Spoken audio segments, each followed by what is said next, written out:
Strategic planning as warfare. This is a case study in folklore. Let me start by saying in conflict and warfare, strategy more than tactic is a primary vehicle and instrument for competitive advantage or victory. Generally, folklore, that is izinganekwane, ditsumu, dinonwane, are regarded as simple stories that are meant to teach young children morals, lessons about life, and to dictate taboos. Now here I am going to try to shift from that understanding and proposition to demonstrate that over and above the objective of teaching simple lessons about life, there is a higher level of discourse in folk narratives. I would like to analyze the folktale of Tselane le Dimo to demonstrating that in decoding it, one requires to engage in complex cognitive processes, that is, in analysis and synthesis. Oh, pardon the big words, just analyzing and explaining and making things simple. Now I will introduce simple concepts, explain them, and apply them. Let me start by mentioning 5 points that are important in my analysis of the narrative Tsumo ya Tselane le Dimo. 1 point is strategy, 2, competition or conflict or context, 3, SWOT analysis, I'll explain that, 4, SMART principles, 5, loopholes that may undermine strategy. I'll explain that in detail. Now let me simply just explain these concepts that I'm going to use. What is strategy? Strategy is simply planning for advantage. In most cases, its intention is to come on top of competition or conflict. Now let us quote an explanation. It says that strategy is a high-level plan that provides a framework for business overall strategy for success. It is used by business owners and managers to provide organization with a clear focus. The process of creating a strategic plan involves analyzing prevailing business markets to set goals and put them in place and implement them. Now let us talk about conflict. Conflict is fighting for a prize that may be tangible, something concrete, or something that may be intangible, something that you cannot touch, maybe an idea. Now, in order to achieve your plan, in order to succeed, you map out a course that will indicate how the business should work to achieve its goals. How does one go about in planning a strategy? I will use 2 templates that I propose to demonstrate in my proposition. Firstly, the SWOT analysis and then the SMART goals. These are used mainly in corporate management. SWOT analysis refers to strengths, weaknesses, opportunities, and threats. I'm going to use this to analyze the folktale of Tselane le Dimo. Now, SMART principles, is an acronym for 5 elements. These refer to specific, measurable, agreed upon, realistic, and timelines. That is SWOT and SMART. I will demonstrate that strategic planning is an ancient and age-old exercise that is old wine in new bottles. Now, before we delve into the tale of Tselane le Dimo, let me just make an observation. And here I would like to quote my favorite, Sun Tzu, who says that in all warfare, I quote, deception and surprise are 2 key principles.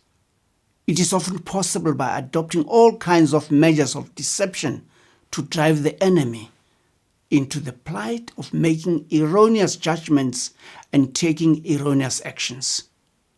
I leave Sun Tzu there.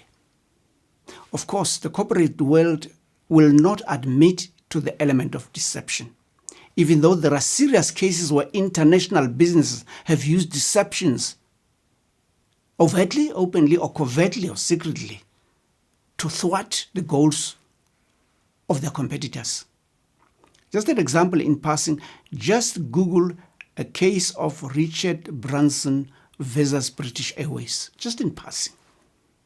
This is what the case was all about.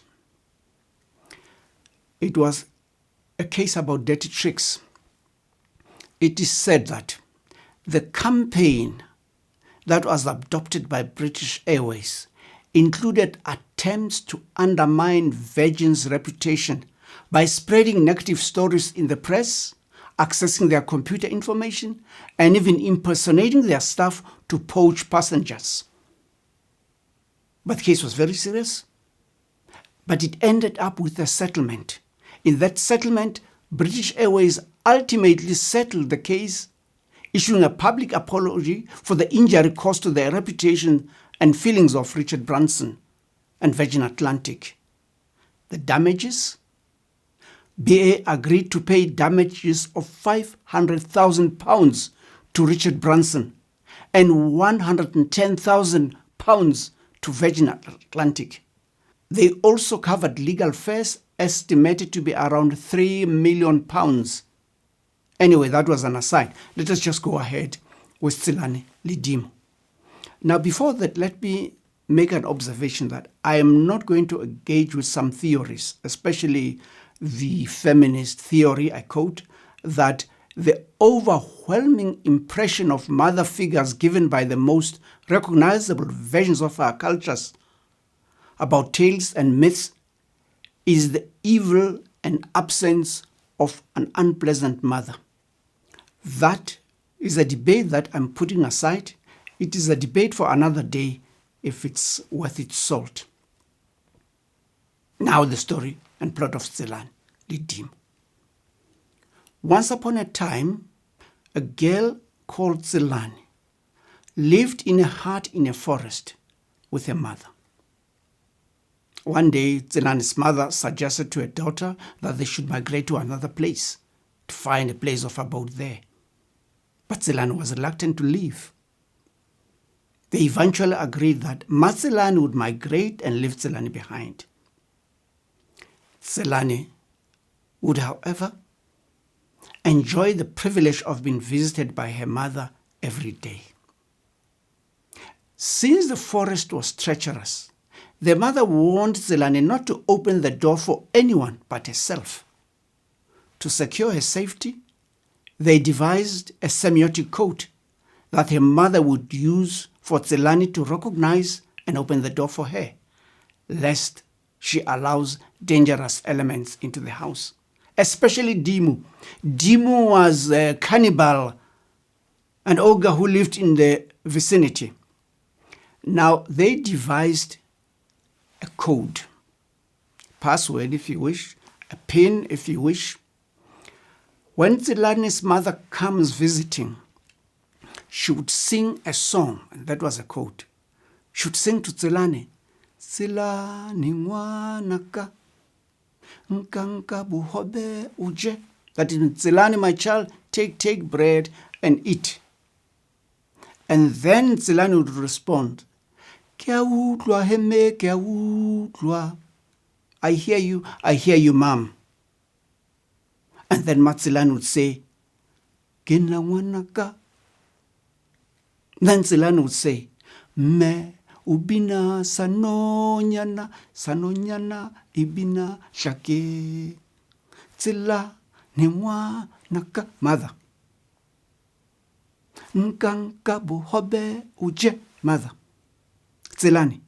Kia utlwa eme, kia utlwa. Kia utlwa eme, kia utlwa.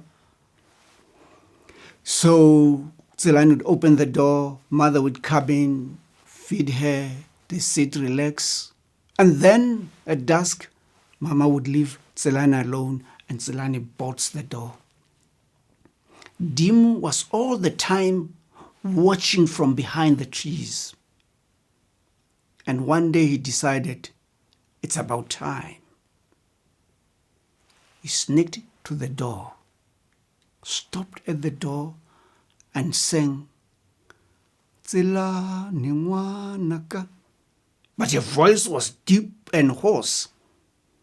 And Tselane realized that it was not her mother, and she did not open the door. Dimo tried several times, but Tselane was not deceived. Dimo sat down and pondered over a possible strategy which might lead to success. He went to consult a medicine man who advised him to put an iron rod in burning coal, and when it's red hot, shove it down his throat to clear it. And then after executing that prescription, Dimo was able to sing with a soprano like Tselane's mother. He walked to Tselane's hut, stood at the door, and sang in Tselane's mother's voice, Tselane ngwanaka, nkanka bohobe uche. Tselane responded, Ke a utlwa eme, ke a utlwa, ke a utlwa eme, ke a utlwa. Ah! She opened the door. Dimo walked in and grabbed her, put her in a sack, threw it over his shoulder, and walked, and walked, and walked. Now on the way, to make sure that Tselane is still in the back, he went, Speak, speak, Dimo sack, so that we can hear. And Tselane responded, Ke tla khuluma ke reng we Dimo? Ke tla khuluma ke reng we Dimo? I shall speak, speak and say what, Dimo? And then Dimo walked on. He kept on repeating, and Tselane would respond in the same way. But then, on the way, Dimo decided to go to a house where they were brewing beer and where men drank. He went in there and started drinking with men. The sack in which she kept Tselane was left outside. He was drinking and drinking. And as he was drinking, there were little children playing around. And then they heard Tselane crying in the back, and they went to listen. And they decided to untie the bag, release Tselane. But in order to deceive Dimo into believing that Tselane is still there, they put in a swarm of bees and tied the knot around the neck of the sack. Now, after carousing, Dimo staggered out drunk. Anxelile, atauwe.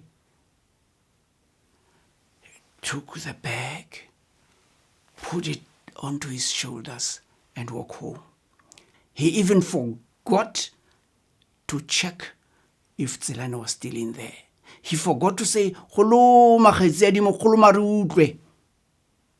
When he arrived home, he bullied his wife and his children and sent them out of the house because he wanted to have dinner, Tselane, all by himself. But as he opened the bag, the bees flew out and stung him, and he screamed and screamed, but nobody could help him because the door was bolted. Eventually, he managed to open the door, ran to the river, took a dive, drowned, and died. That's the end of the story. Now, let me start before analyzing this according to the templates, the two templates that I explained at the beginning. Let me start by saying that there are 4 elements which can weaken strategy. One is deception. The next is complacence. Here we see Tselane being deceived by Dimo saying like a mother. Complacency, when Tselane has been captured, Dimo goes to the shebeen and he forgets to check if Tselane is in the bag. And the next element is erroneous judgment. Dimo made an erroneous judgment by deciding that, okay, my victim is in there, so I can go and drink instead of going straight home. The fourth one is omission. Omission by failing to do what needs to be done in order to secure your success. Now, Dimo made the mistake of omission. And we'll see how that omission is at play, even in Tselane and her mother's acts. Let me now look at Dimo's strategy closely. Dimo as an agent of strategy. Dimo has got a project. Let's look at the 5 points of his project. 1 is capturing Tselane. That is his goal. 2, Dimo's goal fails several times. 3, Dimo devises a strategy because he cannot break the code. 4, Dimo undertakes a SWOT analysis of the situation. 5, he devises an offensive strategy to break the code. You see? Now that is his strategic planning. Now, over and above that, he assesses the situation and he further now strengthens his strategy by doing a SWOT analysis. SWOT is strength, weakness, opportunity, and threat. Now, Dimo is huge and strong. That is his strength. But the weakness is that he cannot break the walls of Tselane's heart. As long as Tselane does not move with her mother, there is vulnerability there. That is an opportunity for Dimo to break the code. 4, the threat is, as long as Tselane does not convince her daughter to migrate, there'll always be Dimo's threat, his goal to want to capture Tselane. Now let's look at Tselane's goals and implementation. First of all, there's a stimulus to migrate, to move away, but Tselane wants to remain. Now this becomes a project because he's got a responsibility to look after Tselane and feed her. Now 1, she's got to provide food for Tselane. That's the goal. B, 2, Tselane takes stock of the situation. 3, they devise a defensive strategy, a password, that song. Okay? And 4, they devise a signal that is Tselane's response, that she understands that it's the mother who's standing outside. 5, this strategy has got to be repeated several times. Now, Tselane and Tselane's strategies are based on the SMART goals, SMART principles. Now, what is it that is specific here? It is the song as a code. It's specific. They both know the lyrics. Okay? They know the melody. They know the lyrics. 2, they discuss it and agree that we're going to adopt it and use it in order for me to understand that you're here and I'll open the door. That is what is agreed upon. Now, because they can both sing, that plan is realistic, the R of SMART. And finally, the T, it is time-based because Tselane would come at a certain time, daily. Now let us look at Dimo's failure to break the code in his first attempts. He flouted those principles because he did not know the melody of that specific song. He could not sing like Tselane. So his attempt was not realistic, was not achievable, because he flouted the goal-setting principles. Now, how did Dimo succeed? We've heard in the narrative.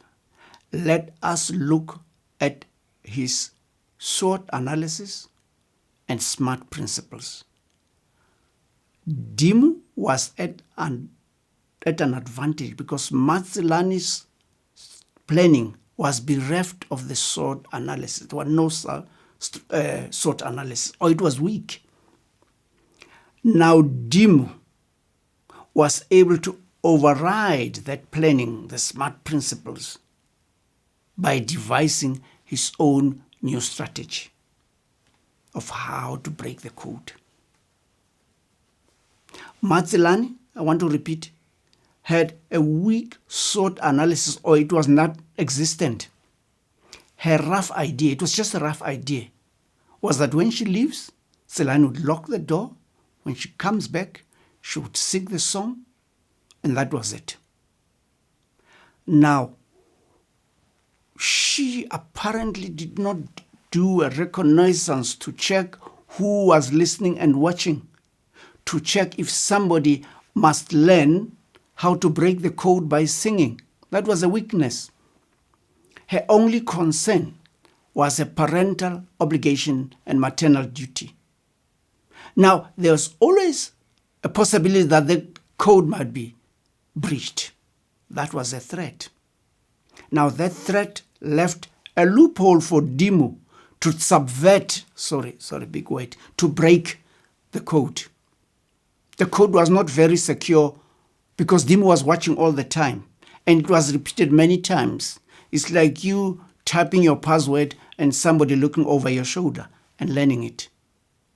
That is the weakness of Matselane's approach. That's Dimo had to work on how to breach what he was seeing.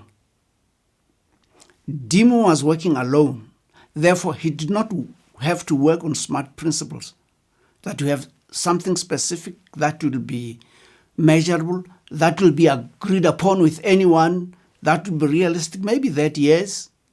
But timelines, he got it all wrong. He came at the time when it was not Matselane's time. Now let us look at that maxim by Sun Tzu, just to go forward about elements that may break a strategy, that may undermine a strategy, that may breach it.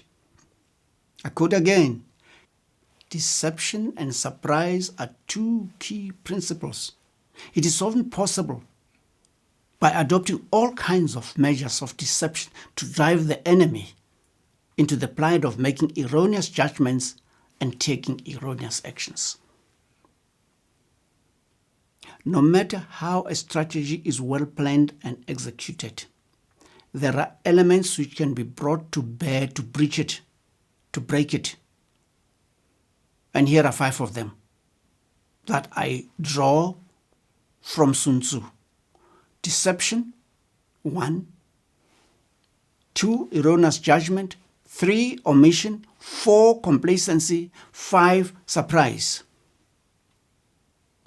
Now, the strategic and tactical failures of Dimo and Tselane overlap.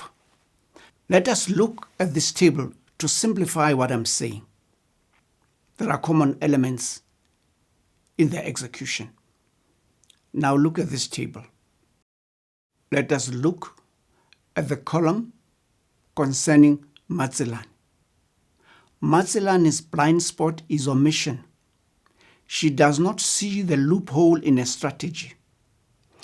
Dimo's blind spot in that regard is complacency, because he does not plan as to how he would secure Tselane's capture after getting her into a bag. Now, Matselane's tactical error occurs after execution several times, erroneous judgment that all is well and it will remain so. On the other hand, Dimo's tactical error occurs after execution just once, to fatal results. Tselane goes into mechanical mode by repeating the same code, thinking that she has achieved her goal, complacency. Dimo's tactic goes into dormancy mode by relaxing, complacency again, thinking that he has achieved his goal and nothing needs to be done further to secure it, erroneous judgment.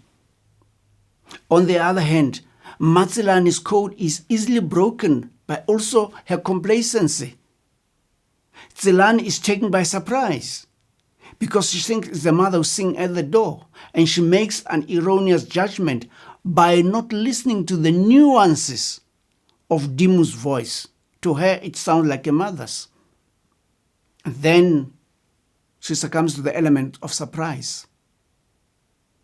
Again, it's a matter of complacency that leads to erroneous judgment. Okay, now there may be a combination of these elements in failure of execution of strategy. Sometimes there may be one or two, three, or all of them. Deception, erroneous judgment, omission, and complacency. We see that on both sides. So that is how the SWOT analysis work and the SMART principles work. Now let me conclude. Dimo's strategic success was based on two elements, which are active strategy, offensive strategy. He took the offense by mastering the code and imitating Tselane's mother's voice competently through deception.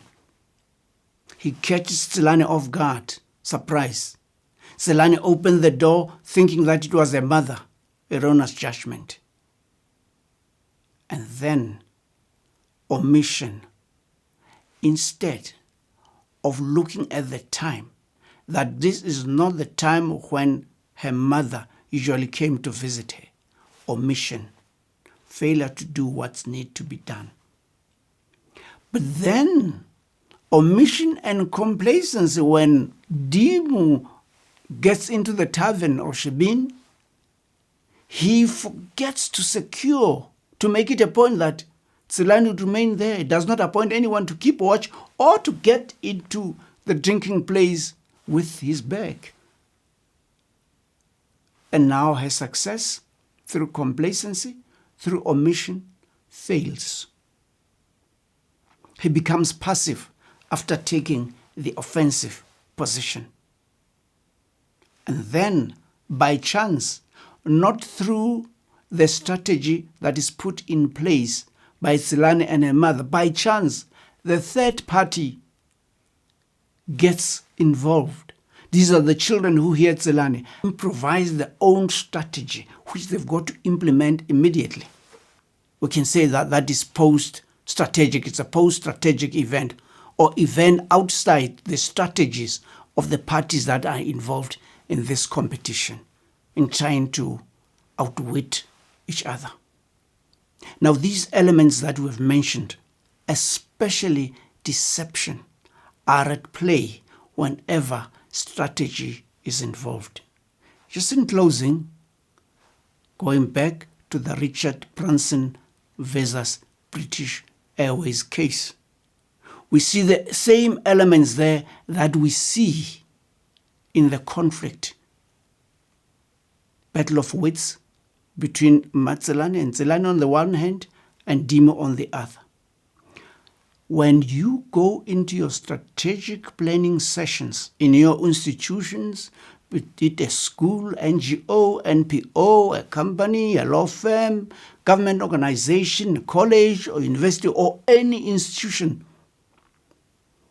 and plan to use the two templates, SWOT analysis and SMART principles, bear in mind the narrative of Tselane le Dimo in execution of your strategy in its rollout plan. Consider simple things. Even in your competition with, let's leave family matters and cousins and all that, wherever you are, to be safe. Think of just Tselane le Dimo. You can ask simple strategic questions. What did Tselane and her mom do right? What did Tselane and her mom do wrong? What were the results? How could the wrongs have been corrected? What did Dimo do right? What did Dimo do wrong? What were the results? How would the wrongs be corrected? You can draw up your strategic plan in a few hours and spend the rest of the time carousing like Dimo. That is strategic planning in simple terms.